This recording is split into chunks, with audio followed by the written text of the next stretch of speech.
আব্দুর রাজ্জাক, তাকে বের করা হয়েছে। হাসানুল্লাহ ইনু, তাকেও বের করা হচ্ছে। দর্শক দেখতে পাচ্ছেন, এর পিছনে আমরা দেখতে পাচ্ছি রাশেদ খান মেনন।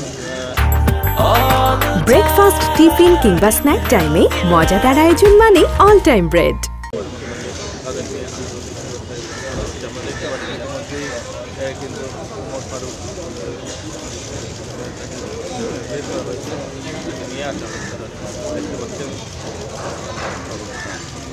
ফারুক খান, তাকে নিয়ে আসা হয়েছে। এরপরে আমরা দেখতে পাচ্ছি তৌফিক ইলাহি, সাবেক কামাল মজুমদার, তাকে বের করা হচ্ছে। আমির হোসেন আমু, তাকে বের করা হচ্ছে। দর্শক দেখতে পাচ্ছেন ইতিমধ্যে তিনি 14 দলের সমন্বয়ক ছিলেন এবং এর আগে শিল্পমন্ত্রী ছিলেন আমলে। আব্দুর রাজ্জাক, তাকে বের করা হয়েছে। হাসানুল্লাহ ইনু, তাকেও বের করা হচ্ছে। দর্শক দেখতে পাচ্ছেন, এর পিছনে আমরা দেখতে পাচ্ছি রাশেদ খান মেনন, তিনিও রয়েছেন। পরে আমরা দেখছি কামরুল ইসলাম, সাবেক এমপি, তাকে বের করা হচ্ছে।